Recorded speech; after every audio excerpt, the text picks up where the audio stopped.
कल के मैच खत्म होने के बाद एक तस्वीर दिखी जिसमें पाकिस्तानी तेज गेंदबाज नसीम शाह रोते हुए नजर आए। उनके आंखों से आंसू टपक रहे थे, उनके जज्बात छलक रहे थे और वो सवाल पूछ रहे थे, बाबर आजम से पूछ रहे थे कि बाबर आजम आपने ये क्या किया। और ये सवाल पूरा पाकिस्तान उनसे पूछ रहा था कि बाबर आजम आप पाकिस्तान को कब तक जलील करोगे, आप पाकिस्तानियों को कब तक रुलाओगे, इन आंसुओं का हिसाब आप कब दोगे।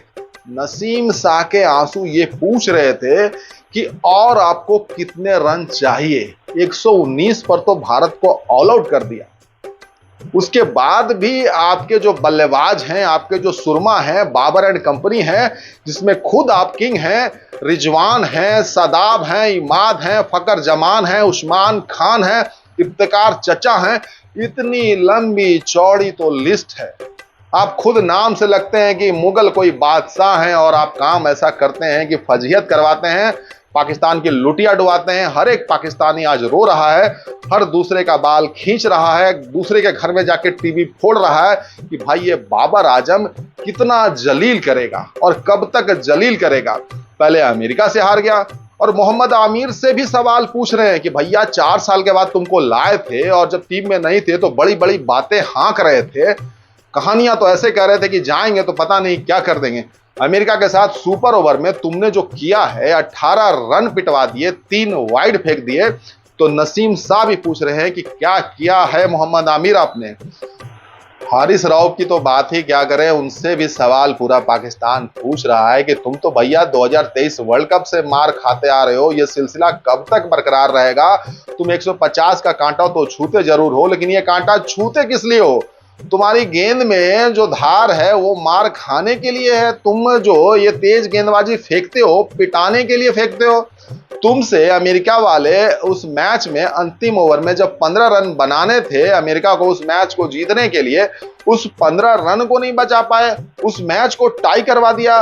शायद ये हालात आज नहीं रहते जो हालात अभी बन गए कि T20 वर्ल्ड कप से अपना बोड़िया बस्ता बांध के वापस पाकिस्तान जाना पड़ेगा। तो पाकिस्तान हम जाएंगे कैसे, इस्लामाबाद हम पहुंचेंगे कैसे, वहां जितने दर्शक हैं, क्रिकेट के दीवाने हैं, हमारा स्वागत तो पत्थरों से करेंगे, गालियों से करेंगे। तो सवाल हारिस रऊफ से भी है, वो मार खाने के लिए जाने जाते हैं, वो जलील होने के लिए जाने जाते हैं। और नसीम शाह सबसे ज्यादा सवाल पूछ रहे हैं, बहुत टैलेंटेड खिलाड़ी हैं, उनके आंसुओं का हिसाब तो बाबर आजम को देना पड़ेगा, बाबर एंड कंपनी को देना पड़ेगा। पूरा देश जो जलालत में जी रहा है वो सवाल तो बाबर आजम को देना पड़ेगा। और ये सवाल 2023 वर्ल्ड कप से ही उठ रहे हैं। इनको जिम्बाब्वे दे दो, इनको नेपाल दे दो, इनको बरमूडा दे दो, इनको युगांडा दे दो, इनको वो वाली देश दे दो, तो वो देख लो कि कितने सारे रन बनाते हैं, एकदम बल्ला उठा उठा कर शतक मारेंगे और दर्शकों के बीच में बल्ला लहराएंगे। और जब बड़ी टीमें मिल जाती हैं तो इनका स्ट्राइक रेट बस 100 से कुछ दूर पर होता है, 101, 102, 104, 110 ऐसा ही होता है। अमेरिका वाले मैच में यही किया इन्होंने। पूरी कहानी जो है ना पाकिस्तान के बद से बदतर होने की है, पाकिस्तानी खिलाड़ियों के एटीट्यूड की है, पाकिस्तानी खिलाड़ी किस तरीके से क्रिकेट खेल रहे हैं उसकी है। अब सवाल तो पूछे जाएंगे और सवाल जबरदस्त तरीके से पूछे जाएंगे। जिस तरीके से पाकिस्तानी टीम इस world cup T20 world cup में खेल रही है, 119 रन नहीं बचा पाई, और वो आंसू इसी बात के आंसू थे, वो आंसू सवालों वाले आंसू थे, वो आंसू बाबर आजम से सवाल पूछने वाले आंसू थे। वो पूरा पाकिस्तान जो है ना वो सवाल पूछ रहा है बाबर आजम से, आखिर कब तक जलील करेंगे, जलालत के समुंदर में डुबोएंगे। एक क्रिकेट ही सहारा था जिससे खुशियां पाकिस्तान को मिलती थी, वो खुशियां आप लगातार बार बार छीन रहे हैं और वहां पर आप कंसिस्टेंट हैं, बाकी कहीं कंसिस्टेंट नहीं है।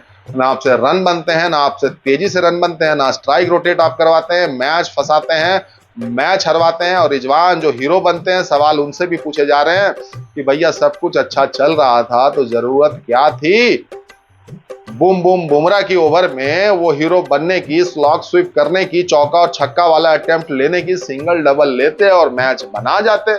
लेकिन तुमको तो बनना था हीरो। विकेट के पीछे जो नाटक करते हो पूरे पाकिस्तान को नजर आता, हर एक बॉल पे अपील आप ऐसे करते हैं जैसा लगता है कि विकेट निकल ही गई थी।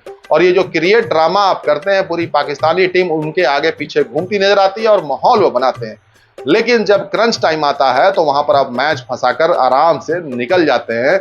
आपको लगा था कल बुमराह की गेंद पर छक्का चौका मार देंगे और स्ट्राइक बॉलर जो मेन भारत का है, जो मेन वेपन है, उसके खिलाफ हम हीरो बन जाएंगे, तो पूरे पाकिस्तान के हीरो बन जाएंगे। नतीजा ये है कि अब सवाल आपसे भी पूछे जा रहे हैं कि भैया कब समझोगे कि कब मारना है, कब छोड़ना है, कब कैसे खेलना है। पहले से ही मैच डुबा के रखे थे, 31 रन बनाने में पता नहीं 40-45 बॉल खेल गए, सिंगल डबल निकालते रहते तो ये प्रेशर नहीं बनता।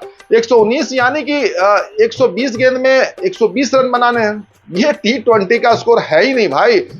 सबसे लोएस्ट टोटल भारत ने डिफेंड कर लिया। पिच मुश्किल थी, तो मुश्किल तो इंडियन टीम के लिए भी थी ना। तो ये कहानी, सवालों का जवाब दीजिए। जो आंसू बहे हैं नसीम शाह के, उनका जवाब दीजिए। जो पाकिस्तान रो रहा है उनका जवाब दीजिए। जो पाकिस्तान जलालत के समुद्र में डूब रहा है उसको निकालने के लिए आप क्या करेंगे उसका जवाब दीजिए। या फिर आप कह दीजिए कि भैया हमको माफ कर दीजिए, अब हमसे गलती हो गई, अब इससे ज्यादा हम नहीं कर पाएंगे आपको जलील, अब किसी और को मौका देते हैं। ये बाबर आजम की कहानी चल रही है 2023 वर्ल्ड कप से। 48 सालों के इतिहास में पाकिस्तान को जिस तरीके से डुबोया है उस वर्ल्ड कप में, 9 में से 5 मैच हार गए, ये रिकॉर्ड था पाकिस्तान का। बाकी T20 वर्ल्ड कप में आप देख ही रहे हैं, अमेरिका से हारा, भारत से हारे। अब नौबत यह है कि सुपर 8 में क्वालिफाई करने के सारे आसार इनके खत्म हो गए हैं, सारे खिड़की दरवाजे बंद हो गए हैं। अब बाबर को वापस पाकिस्तान जाना पड़ेगा पूरी टीम के साथ, बैग एंड बैगेज के साथ। जलालत के समुद्र में डूबते हुए पाकिस्तान किसी तरीके से छुप छुपा कर पहुंचना पड़ेगा, क्योंकि पाकिस्तानी भी वहां उनका इंतजार तो जबरदस्त तरीके से कर रहे होंगे। सवाल जो उनसे पूछ रहे हैं आंसुओं के सवाल।